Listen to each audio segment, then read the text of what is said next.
And this is the little Friuli tasting. The Friuli, these are the two wines we're doing, Fondo Indizeno and Fadis. And Friuli is the northeast of Italy. So it's this region up here. So it's independently managed, just like the Trento up in the north and Sardinia. Italy's got a few little regions where they're semi-autonomous, and this is semi-autonomous regions on the border with Slovenia. Then you have Austria to the north, so it has a very, very unique character, and it's best known for its white wines, arguably the best region in Italy for white wine. And in this region, the most famous of all of the wines is called Ribolla Gialla. So yellow Ribolla. It's really interesting grapes. I would argue it's not necessarily the most interesting, but when it's made well, you get a lovely richness. It's certainly more interesting things like Pinot Grigio or Cortesi that's used for Gavi di Gavi. So it's quite an interesting one, but this one's fascinating. So this one you'll notice, this is what I'd have first, by the way. So you can see Fondo Indizeno is name up top there. And this strange sort of giraffe butterfly thing on it. Fondo Indizeno means birthmark. So this is a birthmark. The winemaker for this is a guy called Christian Patat. And Christian Patat has become quite famous in the UK because he puts his name on the top-selling wines for naked wines, which he doesn't actually make, but he does advise and he does taste.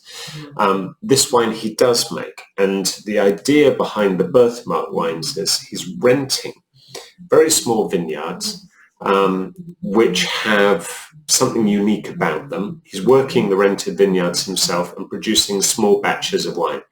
So this is a monopole or a single vineyard, a cru, if you like, of Ribolla Gialla from the 2018 vintage, magnificent vintage, just 12% alcohol, 12.5. He's making them in a mixture of cellars because he hasn't got space to make them all in his own cellar. He's married to the owner of Sabrina, who owns Ronco del Nimes, and Ronco del Nimes is tiny, and that's in the Colli Orientali, which is a very small region or cru within the Friuli region, and there isn't space there to make the wine. So these wines are made in French cellars all over the place, but it's kind of like a negocio in the French way, like the Burgundians have, but it's very much a movable feast, and I adore the Fondo Indizeno wines. They offer astonishing value for money, and they give you something really unique and a piercing quality of what is essentially Friulano.